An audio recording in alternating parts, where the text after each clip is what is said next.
Hi all, welcome back to my another new vlog. ಹೇಗಿದ್ದೀರಾ? Hope ನೀವು ಚೆನ್ನಾಗಿದ್ದೀರಾ. Vlog ಅಂತ ಅನ್ಎಕ್ಸ್ಪೆಕ್ಟೆಡ್ ಆಗಿ ವ್ಲಾಗ್ನ ಶುರು ಮಾಡಬೇಕಾಗಿ ಬಂತು. ಏನಕ್ಕೆ ಅಂದರೆ ನೋಡಿದ್ರಲ್ವ, ಅಣ್ಣ ಮನೇಲಿ ಎಲ್ಲ ತುಂಬಾ ಚೆನ್ನಾಗಿತ್ತು. ವ್ಲಾಗ್ ತಡ ಆಯಿತು. ರೀಸನ್ನೇ ಇಲ್ಲ, ನನ್ನ ಹಾಗೆ ಹೀಗೆ ಕಾರಣಗಳ ಅಂತರದಿಂದ ನಾನು ಲೇಟ್ ಮಾಡಿದೆ. ಇವತ್ತು ಬಂದು ನಿನ್ನೆ ಆ್ಯಕ್ಚುಲಿ ದೊಡ್ಡಪ್ಪಂದು ವೆಡ್ಡಿಂಗ್ ಆ್ಯನಿವರ್ಸರಿ ಇತ್ತು. ಇವತ್ತು ಅಮ್ಮ ಮತ್ತು ಅಣ್ಣವರು, ದೊಡ್ಡಪ್ಪ, ನಮ್ಮ ಅಕ್ಕ ಅವರು, ನಮ್ಮ ದೊಡ್ಡಮ್ಮ ಅವರೆಲ್ಲ ಮೊನ್ನೆ ಅತ್ತೆಯವರು ಮದುವೆಗೆ ಕಾರ್ಡ್ ಕೊಟ್ಟೋದ್ರಲ್ಲ, ಆ ಮದುವೆಗೆ ಹೋಗಿದ್ದಾರೆ. ನಾನು ಮಕ್ಕಳು ಹೋಗಿಲ್ಲ. ನನ್ನ ದೊಡ್ಡ ಮಗನಿಗೆ ಈಗ ಮ್ಯೂಸಿಕ್ ಕ್ಲಾಸಿಗೆ ಬಿಟ್ಟು ಬಂದಮೇಲೆ ಅಲ್ಲಿ ಅಣ್ಣ ಮದುವೆ ಮುಗಿಸ್ಕೊಂಡು ನನಗೆ ಕಾಲ್ ಮಾಡಿದ್ರು. ದೊಡ್ಡಪ್ಪಗೆ ಕೇಕ್ ಕಟ್ ಮಾಡಿಸ್ಬೇಕು ಅಂದ್ಕೊಂಡಿದ್ವಿ ನಿನ್ನೆ, ಆಗಿಲ್ಲಮ್ಮ. ಇವಾಗ ಅವ್ರಿಗೆ ಗೊತ್ತಿಲ್ಲ, ಅವ್ರು ಇನ್ನೂ ಈಗ ಬರ್ತಿದ್ದಾರೆ. ಸರ್ಪ್ರೈಸಾಗಿ ಕೇಕ್ ಎಲ್ಲ ತೊಗೊಂಡು ಬರ್ತಾಯಿದ್ದೀವಿ, ನೀನು ಬೇಗ ಬಾ ಮನೆ ಹತ್ರಕ್ಕೆ ನಡಿ ಅಂತ ಹೇಳಿದ್ರು. ಇಲ್ಲೇ ನಿಯರ್ ಇದ್ದಾರಂತೆ, ಎಲ್ಲನೂ ತೊಗೊಂಡು ಬರ್ತಾಯಿದ್ವಿ. ನಾವು ಬರೋ ಅಷ್ಟೊತ್ತಿಗೆ ಮನೆ ಹತ್ರ ಇರಬೇಕು ಅಂತ ಅಣ್ಣ ಈಗ ಫೋನ್ ಮಾಡಿದ್ರು. ಬೇಗನೆ ರೆಡಿ ಅಂತ ಏನಿಲ್ಲ, ಸುಮ್ಮನೆ ಲಿಪ್ಸ್ಟಿಕ್ ಒಂದು ಹಾಕ್ಕೊಂಡಿದ್ದೀನಿ ಅಷ್ಟೇ. ಫ್ರೆಶ್ ಅಪ್ ಮುಖ ಒಂದು ತೊಳ್ಕೊಂಡು ಲಿಪ್ಸ್ಟಿಕ್ ಹಾಕ್ಕೊಂಡ್ರೆ ನನ್ನ ಮೇಕಪ್ ಕಂಪ್ಲೀಟ್ ಆದಂಗೆ. ಬನ್ನಿ ಹೊರಡ್ತಾ ಇದ್ದೀವಿ, ಹೊರಡೋಣ ಅಣ್ಣ ಮನೆ ಹತ್ರಕ್ಕೆ. ಇಲ್ಲೇ ಪಕ್ಕದಲ್ಲೇ ಅಲ್ವಾ, ಹೋಗೋಣ. ಯಾವ ಥರ ಇರುತ್ತೆ ಏನಿಲ್ಲ ಅಂತ ನನಗಿನ್ನೂ ಏನೂ ಗೊತ್ತಿಲ್ಲ. ದೊಡ್ಡಮ್ಮ ಹೇಗಿರುತ್ತೆ ಏನಿರುತ್ತೆ ಅಂತಂತೂ ಗೊತ್ತಿಲ್ಲ, ನೋಡೋಣ ಅಲ್ಲಿ ಹೋದ್ಮೇಲೆ.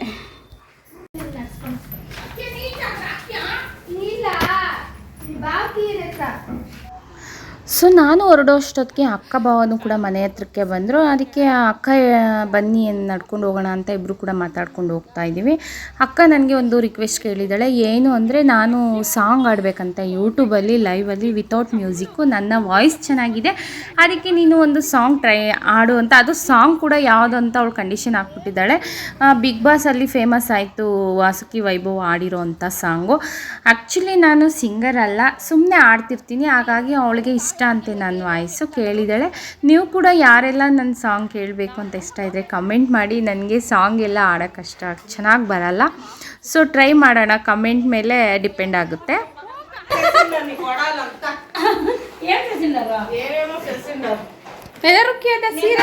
ಫೈನಲಿ ನೋಡಿ ದೊಡ್ಡಮ್ಮ ಮನೆಗೆ ಬಂದ್ವಿ. ದೊಡ್ಡಮ್ಮಂಗೆ ಡೌಟ್ ಬರ್ತಿದೆ, ನಾನು ವ್ಲಾಗ್ ಮಾಡಿಕೊಂಡು ಇರೋದಕ್ಕೆ ಯಾಕೆ ವಿಡಿಯೋ ಆನ್ ಮಾಡಿದ್ದಾಳೆ ಇವಳು, ಏನೋ ಎಲ್ಲರೂ ನಗ್ತಿದ್ದಾರೆ ಅಂತ. ಸೊ ಪಾಪ ಅವ್ರಿಗೆ ಇದೆಲ್ಲ ಅಭ್ಯಾಸ ಇಲ್ಲ ಅಲ್ಲ ಇಷ್ಟು ವರ್ಷದಲ್ಲಿ. ಅದಕ್ಕೆ ಅಣ್ಣ ಒಂದು ಕೇಕ್ ತೊಗೊಂಡು ಇವಾಗ ಬಂದರು. ಬನ್ನಿ ಈಗ ಕೇಕ್. ಅಣ್ಣ ಕೂಡ ಅವ್ರಿಗೆ ದೊಡ್ಡಮ್ಮಂಗೆ ಶಾಕ್ ಆಗ್ತಿದೆ, ಏನು ಕೇಕು, ಯಾರು ಬರ್ಡೇ ಅಂತೆಲ್ಲ ಕೇಳ್ತಿದ್ದಾರೆ. ಬನ್ನಿ ನೋಡೋಣ ಹೇಗಿರುತ್ತೆ ಅಂತ.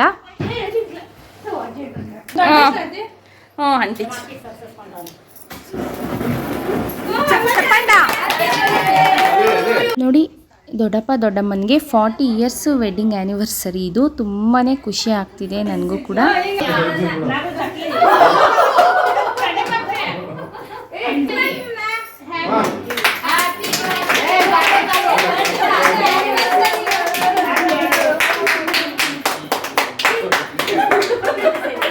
ಸೊ ಮಕ್ಕಳು ಪಾಪ ಗೊತ್ತಿಲ್ಲ, ಹ್ಯಾಪಿ ಬರ್ಡೇ ಅಂತ ವಿಶ್ ಮಾಡ್ತಿದ್ದಾರೆ. ಸಾರಿ, ಬರ್ಡೇ ವಿಶ್ ಅಲ್ಲ, ಇದು ವೆಡ್ಡಿಂಗ್ ಆ್ಯನಿವರ್ಸರಿ.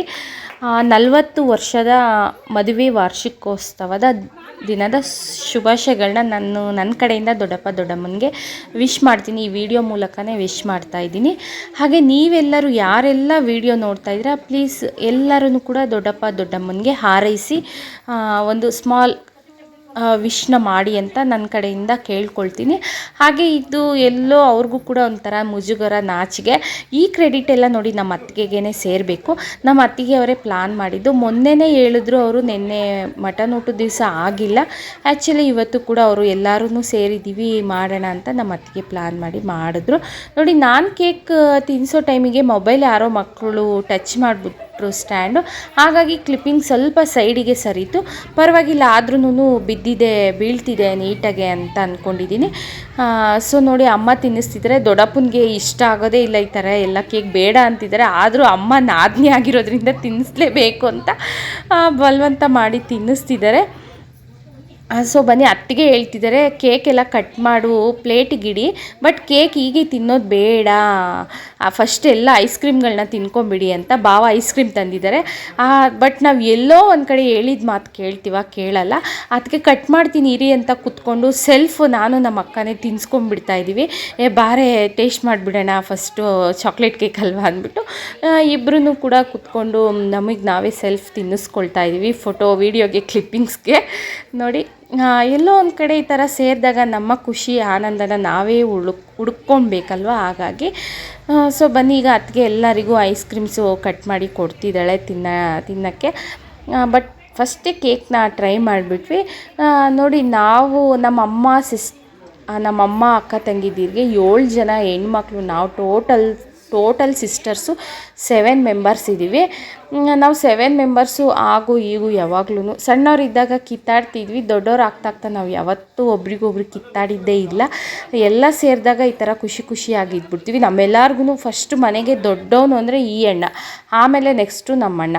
ನೋಡಿ, ಈ ದೊಡ್ಡಣ್ಣ ಅಂದರೆ ನಮಗೆಲ್ಲರಿಗೂ ಹಿಟ್ಲರ್ ಥರ. ನಮ್ಮಮ್ಮ ಹೆಸರಿಟ್ಟಿದ್ದೆ ಹಿಟ್ಲರ್ ಅಂದ್ಬಿಟ್ಟು ನಮ್ಮ ಅಣ್ಣನಿಗೆ. ಆಲ್ಮೋಸ್ಟ್ ಎಲ್ಲರೂ ಆವಾಗ ಸಣ್ಣವರಿದ್ದಾಗ ಭಯ ಬೀಳ್ತಾಯಿದ್ರು. ಸ್ವಲ್ಪ ಮಿಂಗಲಾಗಿ ಸೇರಿ ಮಾತಾಡ್ತಿದ್ದಿದ್ದು ಅಂದರೆ ನಾನು ಒಬ್ಳೇನೆ. ಬನ್ನಿ, ನಾ ಇವಾಗ ಎಲ್ಲರೂ ನಿಂತ್ಕೊಂಡು ಗ್ರೂಪ್ ಫೋಟೋ ತೆಕ್ಕೊಳ್ಳೋಣ ಅಂತ ತೆಗೆದ್ವಿ. ನನ್ನ ಚಿಕ್ಕ ಮಗ ಟೈಮ್ ಸೆಟ್ ಮಾಡಿ ಬಂದು ಅವನು ಕೂಡ ಜಾಯ್ನ್ ಆದ. ನೋಡಿ, ನೀವು ಕೂಡ ಖುಷಿ ಪಡಿ.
ಎಸ್, ಈಗ ಎಲ್ಲರೂ ಒಟ್ಟಿಗೆ ಕೂತು ಐಸ್ ಕ್ರೀಮ್ಸ್ ಟೇಸ್ಟ್ ಮಾಡ್ತಾಯಿದ್ದೀವಿ. ಐಸ್ ಕ್ರೀಮ್ ಮೆಲ್ಟ್ ಆಗಿಬಿಡುತ್ತೆ ಅಂದ್ಬಿಟ್ಟು ಐಸ್ ಕ್ರೀಮ್ಸು ಹಾಗೆ ಜ್ಯೂಸ್ಗಳನ್ನ ತಂದಿದ್ರು. ಐಸ್ ಕ್ರೀಮು ಜ್ಯೂಸ್ನ ಕುಡಿತಾ ಐಸ್ ಕ್ರೀಮ್ ತಿಂತಾ ಇದ್ದೀವಿ.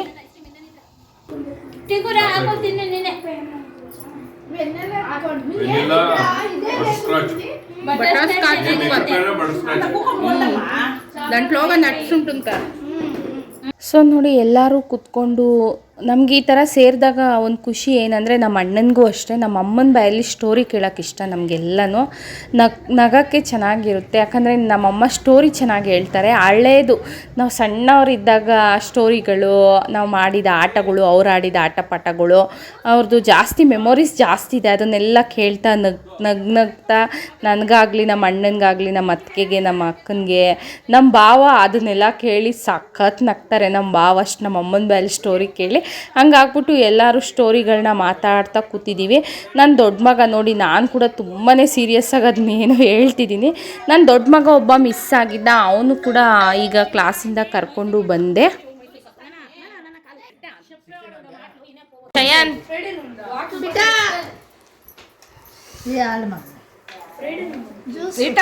ಎಸ್, ಈಗ ನಮ್ಮ ಅಕ್ಕವರು ಕೂಡ ಹೊರಡ್ತಾ ಇದ್ದಾರೆ. ನನ್ನ ದೊಡ್ಡ ಮಗ ಬಂದ ವೆಯ್ಟ್ ಮಾಡ್ತಿದ್ರು. ಅವನ್ನ ಕೂಡ ಮಾತಾಡಿಸಿ ಈಗ ಅವರು ಹೋಗ್ತಿದ್ರೆ ಕಳಿಸ್ಕೊಟ್ಬಿಟ್ಟು ಬರೋಣ ಬನ್ನಿ. ಬಾಯ್.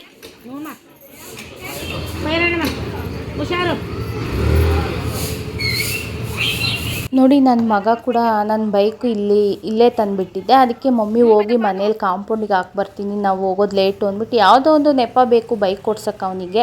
ಅವ್ನು ತೊಗೊಂಡು ಅದನ್ನು ಮನೆ ಹತ್ರ ಬಿಟ್ಬಿಟ್ಟು ಬರ್ತೀನಿ ಅಂತ ಹೋದ. ಹಾಗೆ ಅಕ್ಕ ಭಾವನೂ ಕೂಡ ಹೊರಟ್ರು. ಅವರು ಕೂಡ ನಿಯರ್ ಬ್ಯಾಂಗ್ಳೂರೇ ಇರೋದು, ಹಂಗಾಗಿ ಸ್ವಲ್ಪ ಲೇಟ್ ಆದರೂ ಪರವಾಗಿಲ್ಲ ಅಂತ ಈಗ ಹೊರಟ್ರು. ಈಗ ಏನು ನಾವು ಕೂಡ ಹೊರಡೋಣ ಮನೆಗೆ ಅಂದರೆ ಅಣ್ಣ ಬಿಡಲ್ಲ, ಸಂಜೆ ಆದಮೇಲೆ ಕಳಿಸೋದಿಲ್ಲ. ಅದಕ್ಕೆ ಇನ್ನೇನು ಇವಾಗ ಹೋಗಿ ಏನು ಮಾಡಬೇಕು, ಮನೆಯಲ್ಲಿ ಹೋಗಿ ಮಲಗಿದ್ರೆ ಆಯಿತು ಊಟ ಮುಗಿಸ್ಕೊಂಡು ಅಂತ ಹೋಗಿ ಸಂಜೆ ಅಣ್ಣ ಮಟನ್ ತೊಗೊಂಬಂದರು. ಮಟನ್ ಕೈಮಾ ಚೆನ್ನಾಗಿ ಮಾಡ್ತಾರೆ ನಮ್ಮ ದೊಡ್ಡಮ್ಮ, ಊಟ ಮಾಡ್ಕೊಂಡು ಹೋಗಿರಂತೆ ಅಂತ ಹೇಳಿ. ಅದಕ್ಕೆ ಅತ್ತಿಗೆ ಕೇಕೆಲ್ಲ ಚೆಲ್ಲಾಡಿದ್ರು, ಮನೆಯೆಲ್ಲ ಜ್ಯೂಸ್ ಎಲ್ಲ ಅತ್ತಿಗೆ ಮನೆ ಕ್ಲೀನ್ ಮಾಡ್ತಿದ್ರೆ ನಾನೊಂದು 2 ಗ್ಲಾಸಸ್ ಇತ್ತು ಕಾಫಿ ಟೀ ಕುಡ್ದಿದ್ದು, ಅದನ್ನು ತೊಳೆದಾಕ್ದೆ ನಾನು. ದೊಡ್ಡಮ್ಮ ಮಟನ್ ಎಲ್ಲ ಕೈಮಾಗೆ ಎಲ್ಲ ರೆಡಿ ಮಾಡಿಕೊಂಡು ಬಿಸಿ ಬಿಸಿ ಕೈಮಾ ಸಾಂಬಾರು, ಮಟನ್ ಕೈಮಾ ಸಾಂಬಾರು ಮಾಡಿದ್ರು. ದೊಡ್ಡಮ್ಮನ ಕೈಯಲ್ಲಿ ತುಂಬಾ ಇಷ್ಟ ನಮಗೆಲ್ಲ, ಸಣ್ಣವರಿದ್ದಾಗಿಂದನೂ ಅಷ್ಟೇ ಮಟನ್ ಊಟ ಅಂದರೆ ತುಂಬ ಚೆನ್ನಾಗಿ ಟೇಸ್ಟಿಯಾಗಿ ಮಾಡ್ತಾರೆ ನಮ್ಮ ದೊಡ್ಡಮ್ಮ.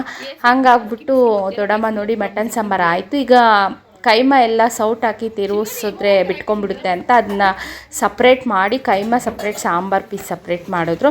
ಒಟ್ಟಿಗೆ ಎಲ್ಲರಿಗೂ ಊಟಕ್ಕೆ ತಟ್ಟೆಗಳನ್ನ ಇಟ್ಟು ಬಡಿಸಿದ್ದಾರೆ.